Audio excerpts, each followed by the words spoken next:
What's up mga lords, this is Master Renz and welcome back to my channel. So sa video ito, manood tayo kay Goosebumps Top 5 na ang pamagat ay nag-set up ng camera para malocate ang pinagtataguan ng daga pero iba ang kanilang nakita. Naku po, ano kaya itong nakita nila? Imbis na daga daw, ibang na nakita. So panoorin natin to and make sure magsusubscribe kayo dito kay Goosebumps Top 5 kasi napakaganda ng mga video nito. Nakakatakot. So, without further ado, pero bagong lahat, shout out sa mga subscribers ko dyan. Thank you so much sa inyong pagsuporta. So, huwag natin patagalin to. Let's go sa go.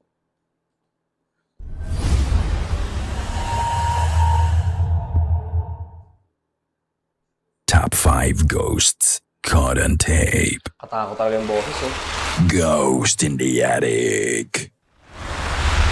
May malapit na kaibigan si Jess na si Derek at siya ay madalas bumisita sa bahay niya. Lagi itong nagpupunta sa attic, ngunit ang problema, si Derek ay 13 taon nang patay.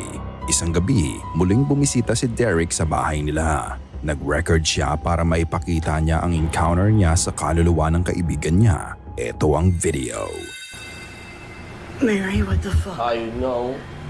He's doing it again. He's doing it again. Mary, he's doing it again. Derek!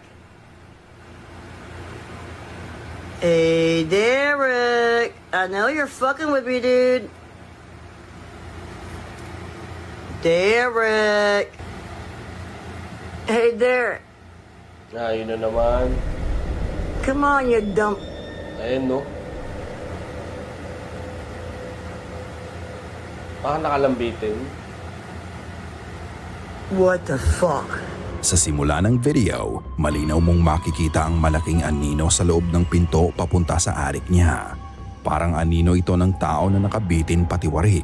Napaka-fluid ng kilos ng anino at kakaiba din ang galaw nito. Dahan-dahan itong umakyat pataas hanggang sa nawala na ito. Ayon kay Jess, nagsimulang magkaroon ng mga kakaibang activity sa bahay nila nang iuwi niya ang abo ng namayapa niyang kaibigan. Kaya pala, talagang magpapahamdam yung namayapa niyang kaibigan dyan sa bahay nila. Kasi inuwi niya yung abo eh. Dapat yung mga ganyang abo, iniiwan niya sa mga funeral homes. Tama ba? Kasi doon talaga dapat sila eh. Kumbaga yun yung final resting place na mga katulad nila. Ito din kaya ang dahilan kung bakit ito nagpaparamdam sa kanila. Isang beses, ipinakita niya ang loob ng attic nila dahil na din sa request ng mga viewers niya. Ito ang nangyari. Y'all wanted me to come up into the attic, okay? This is the wall that y'all saw some shit on. Parang ibang And tama these nung are the ano. stairs. Like, my husband has all his Parang may clothes. tama to nagsasalita.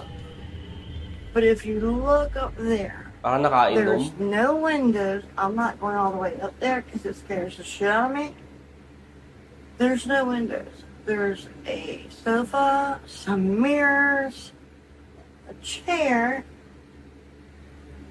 his clothes, but there's no fucking windows up here, okay? O tapos, There's nothing up here that would have done anything. Alright, I'm getting the fuck out of here because it feels weird. parang may dumaan ah.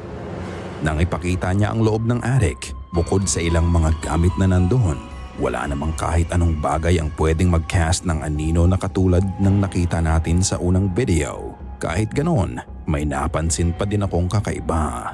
Tatanungin kita, nakita mo ba yon? Tignang mabuti ang nangyari sa dulo ng video. Bahagyang nawala sa focus ang camera niya at pagkatapos nun biglang may lumabas na kung anong itim na bagay ang mabilis na rumehistro sa video. Bukod doon, makikita mo din ang maliit na anino na dumaan sa harapan ng upuan. Ano sa tingin niyo, ang anino nga kayang nakita niya ay gawa ng kaibigan niyang si Derek o gawa ng kaluluwang naninirahan sa attic? Ikaw na ang humusga. There's two. Ang videong mapapanood nyo ay galing kay Levi Nangyari ang makikita nyo sa video noong 2024 pa. Tagal na. Ang sabi niya, alas 3 ng madaling araw. Nagising siya nang marinig niyang mahulog ang picture frame mula sa sala. Kaya bumangon siya para tignan kung ano ang nangyari. Ito ang nakuha ng CCTV. And at 3 a.m., my picture ended up falling off the wall. It had to be rehung today, but my picture ended up falling off the wall. Obviously, my camera didn't catch it because it was faced towards, the kitchen and the door. But, yeah. Wait until you see this fucking video. Ay, ito.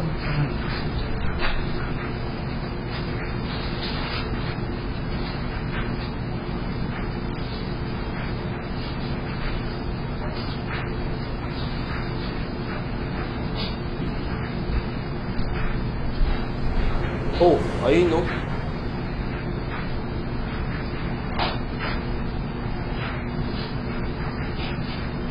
Oh, parang sumilip ah. Sa una, makikita mo ang paglabas ng orb. Para nga itong nakasunod sa kanya. Matapos noon, makikita mo din ang pagsilip ng puting entity. Ay, pinito. Bahagya itong sumilip sa pinuntahan ni Levi. Makikita mo din ang alaga niyang pusa na parang aware sa mga entity na to. Nang makita nga niya ang video kinabukasan, naging speechless na lang siya. May mga kasama nga ba siya sa bahay na hindi niya nakikita? Ikaw na ang magpasya. Pagka ganyan, it's either na maglilipat bahay ka or ipa-blessing mo na lang yung bahay mo. Para mawala yung mga spirito. The window. In this Grabe, video, boss, ni Goosebumps. Nakatakot talaga.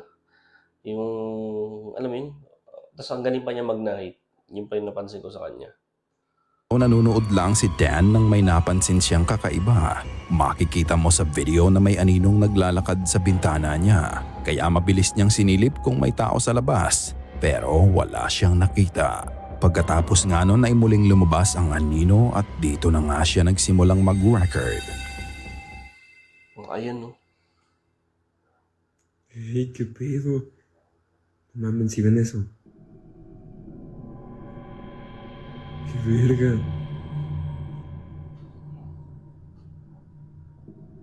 Y, o sea, lo cagado. Lo cagado. Oh, Estoy en un segundo piso. ay nako. Nasa taas pala siya. Katulad ng una niyang ginawa, muli niyang sinilip ang bintana kung sino ang nagka-cast ng shadow sa bintana niya. Ngunit wala nga siyang nakita. Ang nakapagtataka, nasa second floor ang apartment niya kaya imposibleng may aninong naglalakad sa Kaya tapat nga nito. Ang isa pang maaaring eksplenasyon, pwedeng may naglalakad lang sa rooftop ng mga gusaling nasa tapat ng apartment niya at sakto sa bintana niya ang tama ng anino ng mga ito. Pero nang videohan niya ang itaas ng Walang mga tao. gusali, wala ka din namang makikitang tao doon. Lalo na at kasikatan ng araw yun.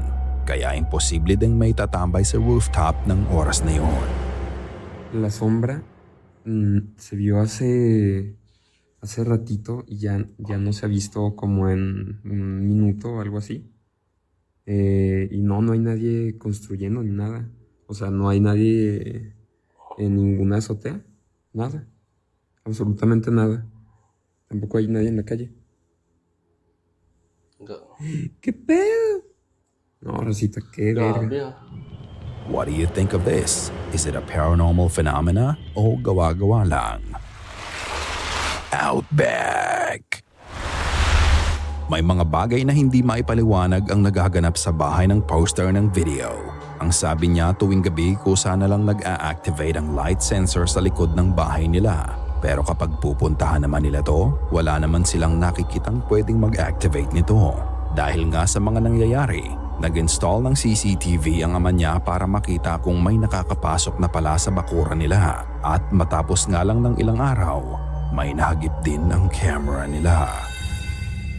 Oh, ayun no. Ayun no. Naglalakad to.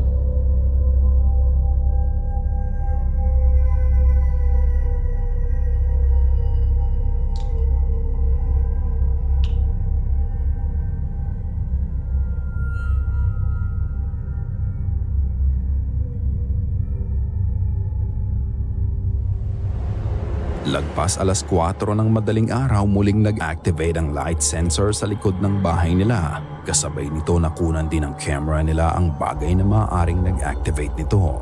Makikita mo ang puting outline ng tao na naglalakad sa bakuran nila. Ito ay pabalik-balik na naglalakad sa labas lang ng bahay na para bang may hinahanap siya. Ito ba ay kaluluwang ligaw na hindi matahimik? Ano kaya ang dahilan kung bakit nandun ang entity? Ito nga lang daw ang nag-iisang video na may nakunan silang kakaiba sa CCTV nila. At matapos nun ay wala na tayong naging update pa. Ano sa tingin nyo? Totoo ba o gawa-gawa lang? Imposible namang edit yun for me Kasi unang-una, CCTV camera yun eh. Diba? Pag mga CCTV camera para sa akin, parang ipatong o i-edit yung ganong style. The Boot Room. An older couple took a leap of faith nang bili nila ang abandoned historical monument sa France. Nirenovate nila ang bahay at pinaganda nila ito. Ngunit may mga gabing hindi sila makatulog dahil may mga naririnig silang ingay na nanggagaling sa boot room. They suspected that the room has rodents and to confirm their suspicions, nag-install sila ng camera dito para mahuli nila kung saan nagtatago ang mga daga sa boot room. The next day, excited na ipinakita ni Lisa sa asawa niya ang nakuna ng camera. But it's not something they expected. Ito panoorin natin Panoorin nila yung kuha ng kanilang camera. Yung dalawa. Tapos ito yung na-record nila. Is from last night. This is me setting the camera up. So I'll set the camera up so you can see the hole in the corner. Can you see it? Hope you can see it. Anyway, Paano may I'm off makikita? to bed. May It's very late. So we'll see whether we catch this mouse out in the morning, and then Ted will have to believe me that there is something running above our bedroom. I'll see you all in the morning. Good night.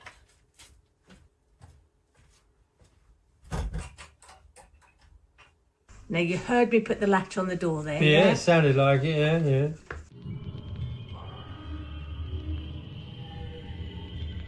Okay, so the sensor light's gone out.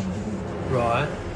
Sinet up ni Lisa ang camera. Sigurado silang makikita na nila ang may kagagawan ng ingay na nanggagaling doon tuwing gabi. However, matapos lang ang 2 oras pagkatapos niyang iset up ang camera, they would capture something horrifying. Let's continue watching the video. So I'm going to forward this bit because it's about 2 hours, well, it is 2 hours, 27 minutes into filming last night. Now, we went to bed about midnight. Yeah. So this would be about 2:30. This happens. Uy. Whoa.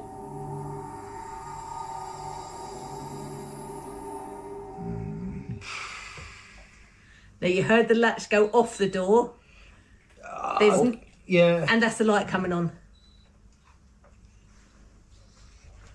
The motion sensor light. Yeah.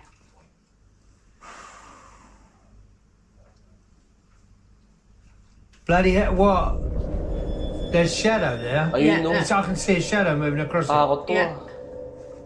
Keep watching. Ay. Oh my god. What? That's got to be an animal or something, isn't it? That was a How? big shadow for an animal. Kaya nga. How? Ang laking anino yung kung para sa hayop. Ay, posibleng hayop yung, anino ng hayop yung nakita. You can see the disbelief on his face about the video she just showed him. Let's break it down.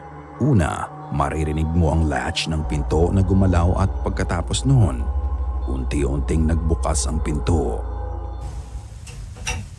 O ito.